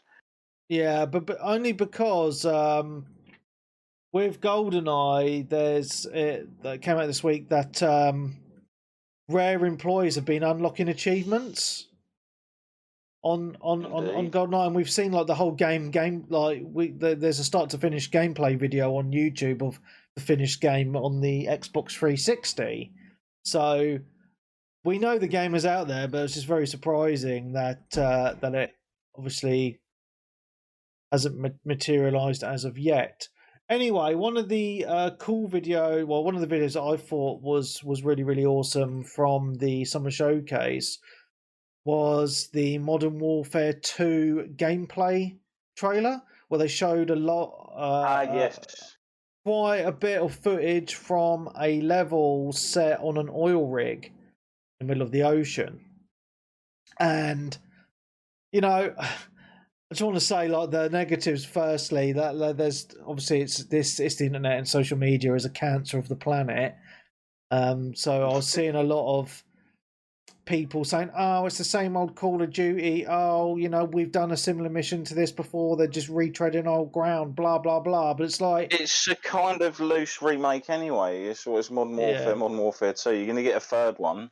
They're kind of just remaking the games and rejigging some of it here and there. Yeah. I mean, we've seen Ghost and that die, and yet here they are in another game. So it's kind of a reimagining again, isn't it? But I think it looks really, really good. I'm I'm really banging to COD again at the minute. I completed the Call of Duty 4 remaster this week, just to kind of refresh myself, and I really enjoyed actually playing through that again. It was a lot of fun, and obviously I've completed Vanguard in the last few weeks, and the Black Ops one as well. But the gameplay on this looks good old Call of Duty. But the way that this level was all set up, like the graphics looked amazing, like the water effects of the rain. But it's just the way it was set up. With there's two teams, of the SAS guys, and you're on one of the teams, and the other team's going along the others were part of the oil rig. And it's just the way I love that, because it's like the action movies of the video game world, because the way it's set up is you're kind of funneled through, aren't you? Yeah. Can you imagine a game like that in co-op? Everyone's on a separate squad in teams, going for a mission just like that in a Rainbow Six game. It wouldn't happen. Rainbow Six game. No, it won't, because Rainbow Six is now back to just like the multiplayer 4v4 or whatever. But it wouldn't happen because there's always going to be the kind of thing I miss. Like I do as well, because like that sort of game in co-op would be a lot of fun. But what I was trying to get at was you always get the people that just don't play it properly and just mess around and stuff. But it looks awesome though, man. I mean, I love those action heavy single player campaigns that they do, because you are just pulled through the levels, and I like that sometimes. You know what I mean? And it's just that action heavy, just fun times. I'm really excited for this. I think the multiplayer is going to be good as well. Obviously, we haven't seen any of the multiplayer yet, but obviously it's Call of Duty. The multiplayer is going to be awesome. But most people buy these for the campaign. So yeah, was really excited by what I saw of the campaign. Just from graphics. Obviously, the gunplay is always going to be the same, and just the way the whole mission was set up and how it seemed to go along in this video, it looks awesome. Mm-hmm. Okay. I was going to say, there seemed to be a lot better reaction to this, than there was at the Xbox one, because there was quite a few positive people talking in our group, wasn't there, about this one? Yeah, and on and off. Yeah, and what's quite interesting about this, because everyone that we know, mainly, really enjoy the Modern Warfare games. But not many people of the regulars picked up Vanguard because a lot of people don't really enjoy the World War II side of Call of Duty, even though I think Vanguard single player and multiplayer is absolutely fantastic and deserves to be played. More people seem to enjoy and look forward to the Modern Warfare type games because it is obviously the modern weapons and story, etc. So, you know, yeah, I mean, the only time I remember when people actually had a bit of a moan about the series was when it went too far futuristic. Yes, sort of like the wall running, going a bit Titanfall. Yeah, definitely. And like off into space, kind of a thing. Yeah. No, I agree. And now it seems to have gone back to its roots more, and people are enjoying it a lot more again. So, yeah, man, I think it's going to be really, really good. Actually, it looks fantastic. I'm looking forward to October to pick this up. It's going to be good. Ooh. What else did they show? They showed a game called Witchfire. Do you remember seeing this trailer, Darren? Oh yes, this is the astronauts, the team behind the vanishing of Ethan Carter. Yes. And it was originally shown off, I believe, the Game Awards about 2 or 3 years ago. Oh wow, you've got good looking memory. like a very gothic style sort of FPS. Yes. But now it's become a more fast-paced sort of precision FPS. I mean, I follow them on Twitter, and they usually post updates here and there on like how the game's going and the different changes and animation tests, etc. So it was actually nice to see that the game's actually coming along pretty well, and it's going into like some sort of early access sort of like version on PC, isn't it? Oh yeah. To sort of like tighten things up a little bit. But yeah, from what I saw, it looks pretty cool still. Yeah, I mean, from the trailer, I hadn't even heard. Well, I mean, in my mind, I hadn't even heard of this before, so I was quite intrigued by it because I like the. From what I know, it's like the architecture. It's like very medieval style, and I liked the enemy designs, but the fast and action-heavy gameplay, like the twitchiness, it reminded me a little bit of like a Quake or a Doom, like how fast. Yeah, the bullets have all got like crucifixes and that on them and things. It's got like a lot of sort of interesting stuff there. It's a medieval steampunk, as it were. Yeah. So definitely was surprised by how good this looks. Okay, First Solis was shown off there as well. I'm just trying to remind myself. Heard of the name, but I can't really. I think it's a space game, isn't it, with a name like that? Yeah. Is this the one with Troy Baker in it, or someone doing like a? Yeah, they didn't really show much. I'm just going down the list on Eurogamer at the moment, and it's like on a looked like a spaceship. Then he walks into like a med bay, and it looked like some sort of creature then eats his head at the end, or something, or gets grabbed and it gets into a fight. Didn't really show a lot, to be honest. First Solis, yes, Dead Space-esque thriller starring Troy Baker and Roger Clark. Yeah. There we go. So looks quite interesting. Outriders, a new expansion. I'm not really going to go into that too much. Looks meh. It's just nice to hear, though, for people that have obviously got into that game, to know that it hasn't just been abandoned and given up on. They are still making content for it. Yeah. Because that is a game that, unfortunately, even though they didn't sell it as a live service and said it wasn't a live service, you still need an internet connection to actually play the fucking thing. So if they ever shut it down, even though you can completely play through it all in single player, you will just lose access to the entire thing. Yeah.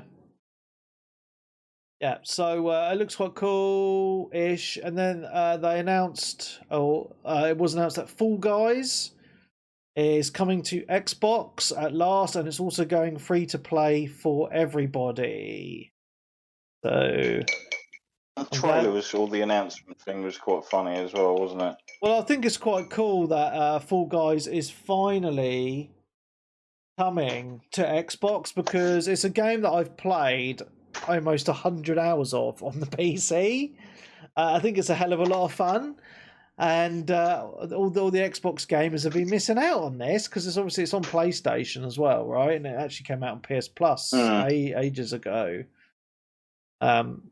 So yeah, was it a 2020 game? I think it was, wasn't it? Yeah, I think so. Yeah, it's been out a while.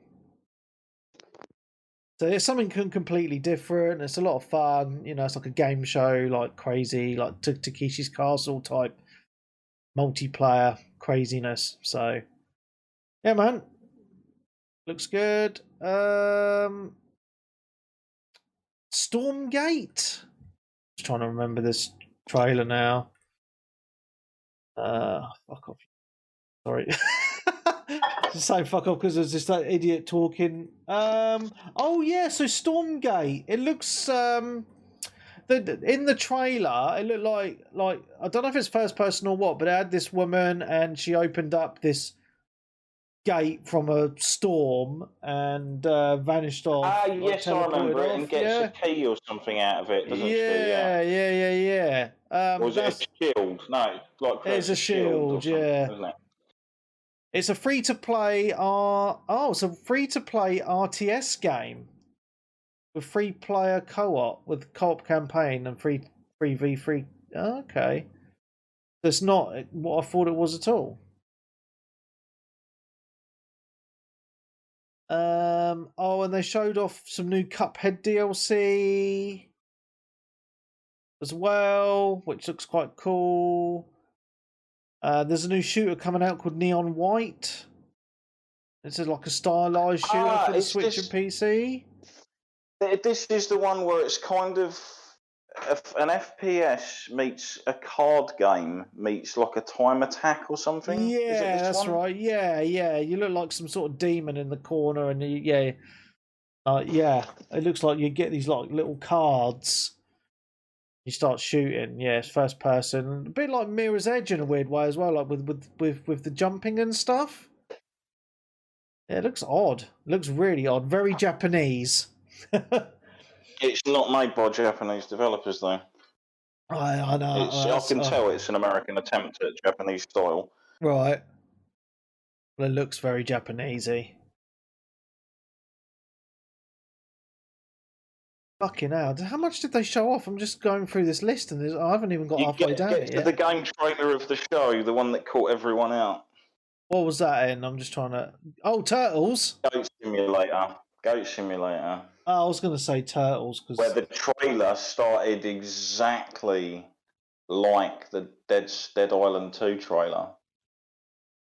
With the guy running down the street with the headphones on, dancing, and the woman on the skate stopping and sort of. Because I thought, oh, here we go, it's Dead Island 2 again. Like, oh, this has changed. Is it more stylised now? Because there's been rumours that Dead Island 2 is still coming out at some point. Right. But no, this was like a reveal for a new Goat Simulator game. Oh, weird. And it isn't weird. There never was a Goat Simulator 2. This is just another part of their in-joke. Oh, for fuck's sake! I don't like because I didn't watch the whole Summer Games Fest actually because I had to. Oh, right. Yeah, I remember now. I missed some of it because I was putting the kids to bed and then I never caught up with it again. So I'm just watching it now. Oh yeah, Goat Simulator. Looks weird. Okay, well, I want to talk about Turtles because Teenage Mutant Ninja Turtles is coming out. Like a 16-bit art style. It's coming to Game Pass day one. And what I think is really cool about this, obviously it's a side-scrolling beat-em-up game. Yeah, like every other fucking side-scrolling beat-em-up game that comes out. But the thing... Sorry? What'd you say? Oh, you've gone, Darren. I can't hear you. Can you hear me? Yeah. Oh, right, yeah, sorry. Like Streets of Rage. By the same... Yeah, it's by the same developers that actually did the last Streets of Rage game. Oh, nice. So yeah, so it's the cool thing about this is it's got 6-player co-op online, which I think is amazing because normally these beat 'em ups come out and they don't even have any co-op online at all. They usually just have the couch co-op. And the fact this has 6-player online co-op is just fucking cool. I mean, I don't know if I could find 5 other people to play it with me at the same time, but I think with that is Game so Pass, cool. it should be easy enough. Yeah, hopefully. But I'm really looking forward to this. It's out next month, 16th of June. Coming out on everything, but as I say, because it's on Game Pass, 6-player co-op online, baby! Woo! I'm so excited. Is there anything else you wanted to talk about? Because So I take it this is the 4 Turtles. I take it this is the 4 Turtles, April and Casey Jones as the other 2 playable characters. Yes, Shredder is in there. Shredder and some dude. What, as a playable character? Yeah. Interesting. Yeah. So that's really cool. There were some other games announced, but they just look a bit not that bothered. One Piece. Bothered about that. Something called. Yeah, this is a follow-up to World Red, isn't it, or something? Yeah. The one that came, which is like the sort of RPG open worldy kind of one, which I didn't actually know. World Seeker. I'm wrong. I'm thinking of Film Red, which I think is one they did. A game called Midnight Fight Express, which looks like a kind of isometric kind of Diablo view beat 'em up game. Looks quite odd. Genshin Impact developers are making some new games as well. Zenless Zone Zero. Looks like Genshin Impact. They look good. They've always got a really good art style. The only downside is they're literally download only fucking gacha games. Yeah. Which generally always comes down to, it doesn't matter how much time or effort you come in, like if the gambling mechanics don't go your way, you might miss out on getting a character or whatever constantly. Yeah. And I just can't stand that kind of shit in games. It's just a shame. Yeah. Yeah. Most definitely. Oh, a game that I did think that looked really interesting from the Game Fest was a game called Nightingale. Remember watching this trailer, Darren? No, I think I must have been doing something else at this point, but I remember someone talking about it in the group. Yeah, so it looks like kind of like an epic fantasy game, where you got to like gather materials, like chopping down trees and gathering materials, killing animals and skinning them and stuff like that. But then you teleport into like these other realms. But the thing is that you don't know which realm you're going to be opening up and what monsters are going to come through. You gather these like cards to open up the different types of realms. But it looks gorgeous. Like graphically, it looks really, really nice, and I just like that kind of that mystical stuff because again, it's like very, very H.P. Lovecrafty, like that kind of style. So yeah, I mean, and the worlds look really kind of mystical and magical, So yeah, so it says here you got to craft your realm card. So you craft these cards, which opened up the portals to all these different types of realms. Yeah, and they all look obviously each realm's going to have different materials that you're going to want or need or require. Different enemies and stuff. So and you can play it co-op as well. So again, I think that's it looks quite cool actually. So yeah, and then Bloober Team announced a new game called Layers of Fear. Yeah, I think it is just Layers of Fear, isn't it? Rather Layers than Layers of Fears. Yeah, so I'm guessing it's a sequel to Layers of Fear. Of Fears, yes. Yeah.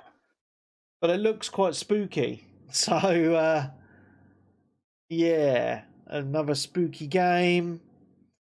Horror game. I never played the first one, actually. I need to play it, Layers of Fear. So They're on Game Pass, aren't they? I believe so. I'm just going to double check, actually. Because there's two. There's 1 and 2, I believe. Oh, is there? It must be on the Xbox because it's not on the PC Game Pass. I've just had a quick look. Well, AJ says he'll play games with us, so that's good. Yeah, so this Layers of Fears looks pretty cool. So, and the last game that I have here that I just wanted to mention.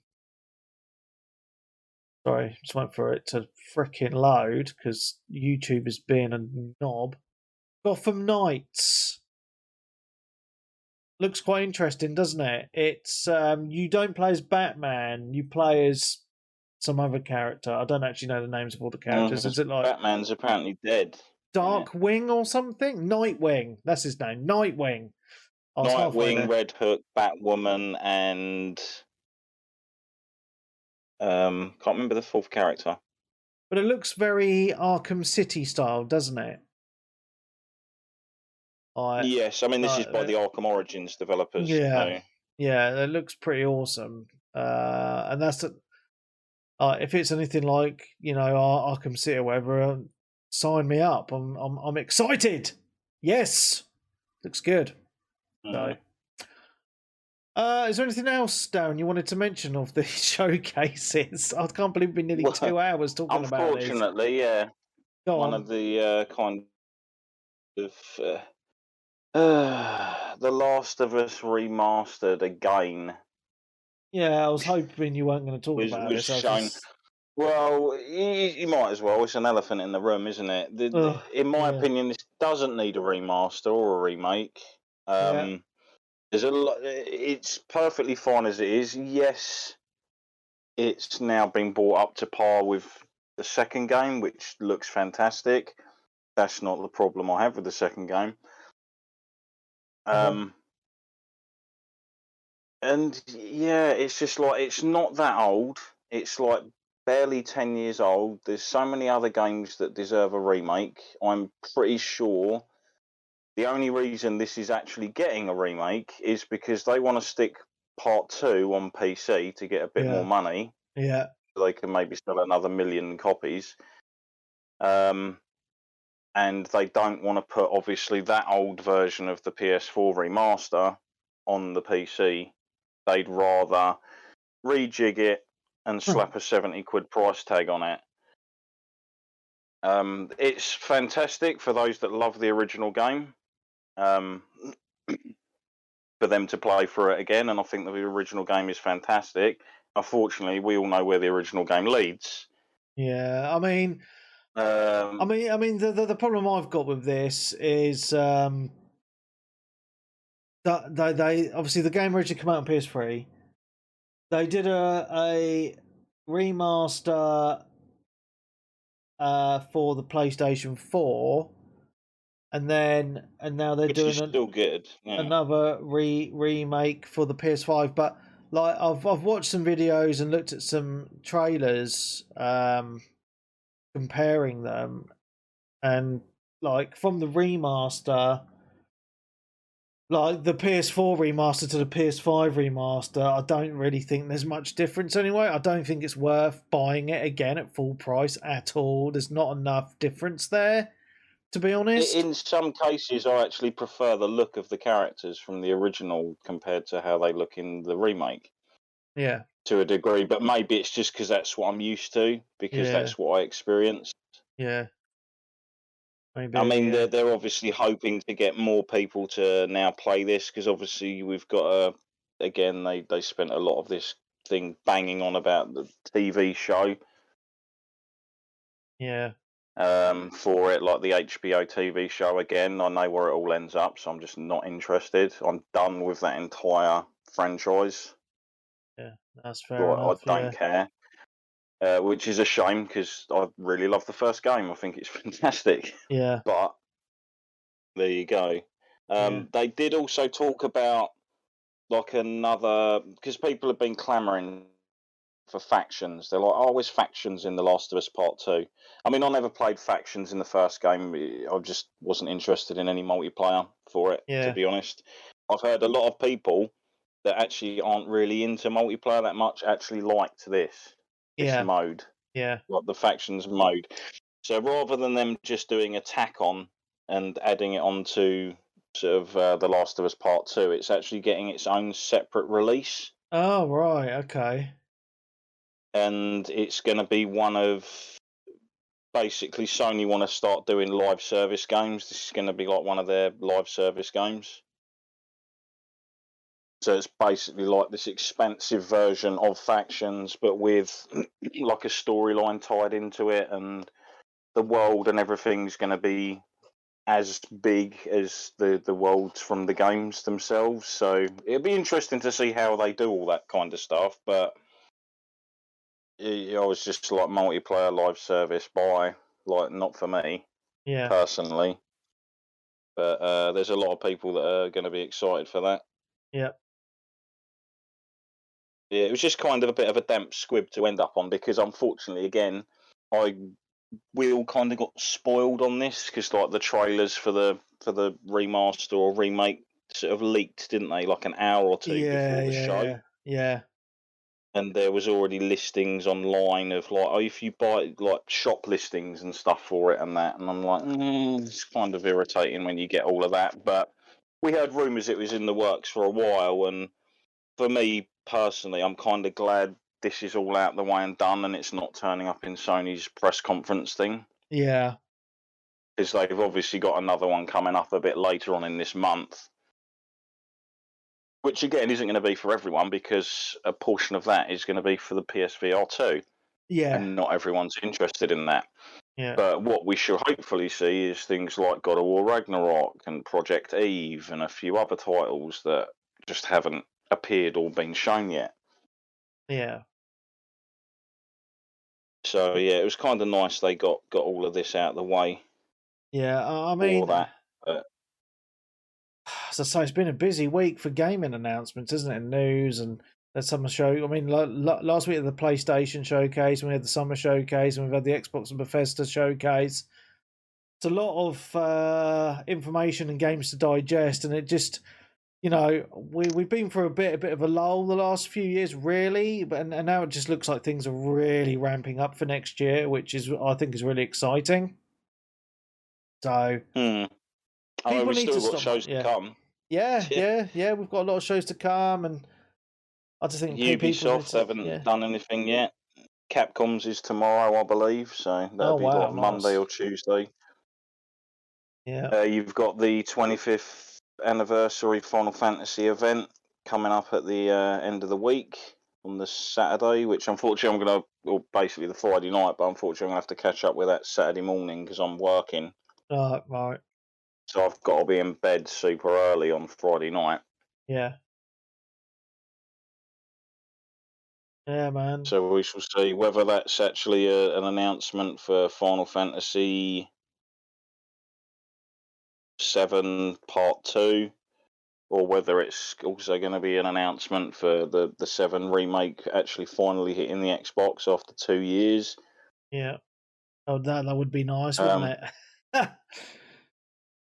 But yeah, there was a lot of speculation earlier in the week, because apparently the American voice actor for Genesis from obviously Crisis Core did a video on like social media dressed in his Genesis outfit and stuff. Oh, right, okay. So there's a lot of people, because there's a lot of tie-in in the remake into Crisis Core per se. Right, and again, that is a game that is stuck on a handheld. Yes, I know, and it needs. It is only available to play on the PSP. There's not even a PC port or anything of that, which is kind of bizarre. Like, you'd at least expect them to chuck it out on the PC, or at least give it like a, like how they did the remakes of, or the PC ports of 7 and 8 and stuff, when they did them out, they just tidied it up and stuck it somewhere. It is odd. It's funny enough, I was talking to Sly about this in party chat earlier about Crisis Core, because he brought it up, and you know, I've still got my copy on the PSP, and I remember playing it, and it's an absolutely brilliant game. It really, really is. It really ties up the beginning of the Final Fantasy VII story, and it ends where Final Fantasy VII begins, which is absolutely awesome as well. And the fact that this game is so beloved as well, and it's so damn fucking good, and the fact it's not come out on any other system is just boggles my mind. It really does. So I'd love to see it come out, even if it's in its original state, just come out on some other fucking systems, man. It needs to happen. But then, obviously, transitioning that to another platform is going to run into issues with. They were working with a small handheld screen. Oh, and no. The graphics are obviously compressed down to fit that. So there's going to be quite a bit of work that needs to be put in to make that look anywhere near decent if you're playing it on like a 21 plus inch TV or monitor screen or something. Yeah. It's going to look horrendous. Yeah, definitely. It's going to look like a launch PS1 title or something. Yeah. Give Toshinden a run for its money. Most definitely. We've just almost hit 2 hours now, Darren. No, that's fine. It's 10:30 at night. So what I'm going to do is I'm just going to save my games played for next week and the questions. Yeah, as well. I will say there was one other thing actually shown off at the Summer Games Fest. Oh, okay. They announced the Boss Factory free downloadable thing for Saints Row, the new Saints Row that's coming out. Oh, right. Saints Row Hipster Edition. Yeah. And compared to the customization in 3 and 4, it's worse. That's all I'm going to say. I'm not going to go into it too much, but it's fucking worse. And I'm like, oh dear. There's people that are happy about it. If you want to create a complete freak show character, you're fine. You're on the money. But if you don't, then you're going to run into problems. Right. Oh, great. Sounds amazing. It's kind of annoying because I was trying to sort of get myself a bit hyped up because I was kind of interested in picking that up. But after playing this, I literally struggled for an hour to try and make a character that looked somewhat normal. And you couldn't do it. And kind of I just couldn't, and I gave up, and I was like, and it just killed all my enthusiasm for the reboot. Because it's like, at least when you're with those awful characters that you're with in the story, if you can create someone that you're happy with, because you're going to be playing with that character, it kind of gives you an incentive to play. Yeah, of course. Take all that away completely, it's like, yeah. So we'll see. They've said that's not all of the customization options in there. Right, okay. Yet. But I'm like, well, if that's not the case, why fucking put this out then? Yeah. Because you've probably just pissed off a bunch of people where they're like, hold on, this was in the last one, it's not. That's missing. That's missing. You can't equip more than one of them because one disappears. What's going on? When you've got customization options in a game that's 11 years older that are better than a brand new one that's coming out today, it's like, oh dear. But, oh well. Yeah, just thought I'd mention that anyway. Well, technically one of the games I played this week. Fair enough. Well, end I'm going to moan. We'll end on a moan. But I'm absolutely knackered. It's 10:30. I've been working all day, and then I went straight to the Xbox showcase to live stream that. Had a half an hour break, and then come straight to podcasting again. So I think people can cut me some slack for feeling pretty tired now. Been sitting there all day. So what I'm going to do is I'm going to save my games played for next week. All the questions I'm going to save into my notes for next week as well. So we should have a good bunch of questions actually for next week. And more stuff to talk about because we'll have had probably at least 2. I imagine we'll probably get the Ubisoft show as well this week. Well, perhaps we could probably just whack another show out in the middle of the week if we get time then, mate. Maybe. Maybe. I mean, I'm working a lot now, so yeah, we'll see. It's getting harder. I know I'm not available at the end of the month on the Sunday because I'll be working and stuff. That's fine. So. Okay. All right. Get stuff organised for that. All right, cool. Well, what we're going to do is I'm going to end it here. I mean, we talked about a lot. Been 2 hours. I want to go to bed. So. I want to check out some good quality videos for some of the stuff we've seen. Yeah. The stream qualities weren't the best I was watching. Yeah, no, that's fine. And and I want to watch some 4K videos probably tomorrow of the same stuff. So, yeah, I'm actually glad it was just me and you for this, Dan, because I think if there was 3 of us or more, we would have gone on for bloody ages. So, possibly, yeah. Yeah. Cool. All right, we're going to end it here, everybody. Everyone on Twitch is listening live. Thank you very much. And we'll hopefully see you next week, same time, twitch.tv/Webby360G. 8:30, we'll be here. Yeah, so from me, Mark Webb, Gamertag, Piss and D, Steam ID, Webby360G. And since I switch. So thank you very much. We'll see you next week. Goodbye.